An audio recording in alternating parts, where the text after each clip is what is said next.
යාළුවොත් එක්ක ට්‍රිප් එකක් දාගත්තා බෙලිහුල්ලේ අපුතලේ ඒ වගේම ඉදල්ගස්සින්න ඔහිය ඒ වගේම හැල්ල යකාගේ පඩිපෙළ වගේ ලස්සන පරිසර කාභයක් බලාගෙන ඉතින් මේ ගමන අපි ස්ටාර්ට් කරේ සිකුරාදා රෑ මොකද සෙන්සුරාදා උදේ තමයි අපිට සෆාරි තිබ්බේ ඒකින්ද අපි උදේම අම්බලන්ගොඩ පිටත් වෙලා පිටිකල පැලවත්ත කුරුවිට බලන්ගොඩ හරහා තමයි බෙලිහුල්ලේට ආවේ ඉතින් මුළු ගමනම කිලෝමීටර් 180කට වඩා වැඩි සීනික් රෝඩ් ට්‍රිප් එකක් තමයි උනේ. ඒකින්ද අපි පොඩ්ඩක් මගතුඩේදී නවත්තලා විඩාව යන්න යාළුවොත් එක්ක පොඩි කයියක් ගහලා තමයි ගමන තනින් නවත්ත ඉස්සරහට ගියේ. ඉතින් ඔන්න අපි උදේ පාන්දර වෙද්දී අපි නවතින්න ලෑරෙන් කරගත්ත හිල්සයිඩ් ඇවෙනියු කියන ප්ලේස් එකට ආවා. ඉතින් එවිල්ලා අපි උදේ ගිහින් පොඩි චෙක්අප්යක් දාලා බැලුවා මේ සුන්දර වටපිටාව.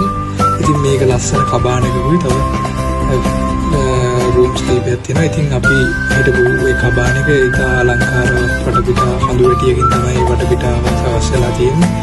ඉතින් හරිම නිදහස් තැන අර මේ තියෙන අපේ ස්ට්‍රෙස් ගතිය නැති කරගන්න හොඳ මානසික මුදල් ලබා ගන්න කදිම ප්ලේස් එකක් තමයි මේක. ඉතින් මේගොල්ලෝ ගාව සෆාරි ජීපුත් තියෙනවා අපිට අවශ්‍ය තැන් වලට යන්න ඒගොල්ලෝ ඒවා අරේන්ජ් කරලා දෙනවා. ඉතින් මේක ලස්සන ස්ථානයක්. ඒ වගේම අපි බලාගන්න පුළුවන් මෙන්න මේ වගේ තමයි කබාන දිස් වෙන්නේ. ඒ වගේම අපි උදේ පාන්දරම ලෑස්ති වුණා අපේ ගමන යන්න. ඉතින් අපේ කට්ටිය දැන් ලෑස්ති වෙන ගමන් තමයි ඉන්නේ. මේ ගමන යන්න ලස්සන වටපිටාවක් තමයි තියෙන්නේ.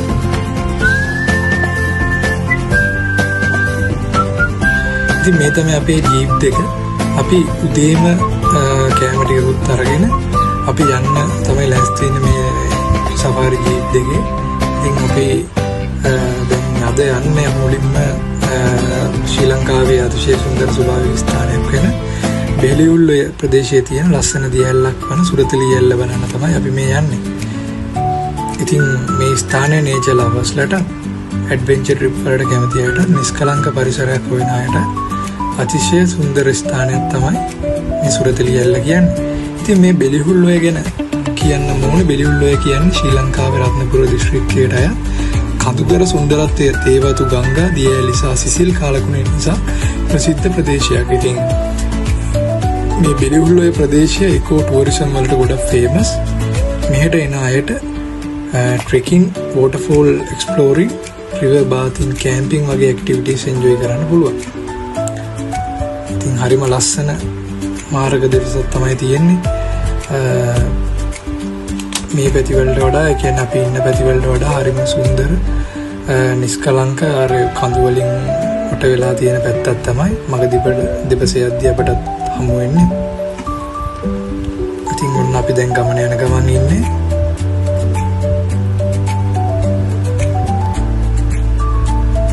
ඉතින් අපි දැන් යන්නේ අද පළවෙනියෙන්ම සුරතලි යැල්ල කියන ඇල්ල බලන්න තමයි අපි යන්නේ. ඉතින් මේ සුරතලි යැල්ල කියන්නේ බෙලිහුල්ලේ ප්‍රදේශයේ තියෙන වැඩිම කොමර්ෂියලයිස් නොවුන ඒ නිසාම නැචරල් බියුටි එක තාමත් හොඳින් තියෙන ලස්සන දියඇල්ල. මේ දියඇල්ල වටා තියෙන හරිත පරිසරය, ගල් පර්වත ගලා බසින පැහැදිලි ජලය, ඒ වගේම නිස්කලංක වටපිටාව නිසා මේක ඇත්තටම හිඩන් ජෙම් එකක් කියලා තමයි කියන්න පුළුවන්. නමටත් වගේම සුරතලි යැල්ල බලනකොට ඒකේ ෆෙයරි ටේල් එක වගේ ලස්සනක් දැනෙනවා. ඉතින් විශේෂයෙන් වැසි කාලේට මේකේ ජලය වැඩි වෙන හින්දා දියඇල්ලේ බියුටි එක තවත් වැඩි වෙනවා. ඒ වගේම මේ වගේ තැනකට ආවම ඇත්තටම නගරයේ ස්ට්‍රෙස් එක අමතක වෙනවා. සීතල සුළඟ, ජලයේ ශබ්දය, පරිසරයේ තියෙන නිශ්ශබ්දතාවය මේ හැමදේම එකතු වෙලා සම්පූර්ණයෙන්ම පීස්ෆුල් ෆීලිං එකක් තමයි තියෙන්නේ.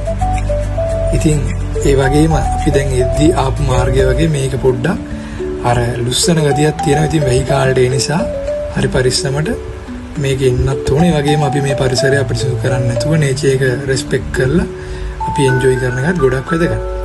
ඉතින් ඕගොල්ලොත් මේ වගේ බෙලිහුල්ලේ පැත්තේ ට්‍රිප් එකක් ප්ලෑන් කරනවා නම් සුරතලි යැල්ල අනිවාර්යයෙන්ම විසිට් කරන්න වටින ලස්සන ස්ථානයක්.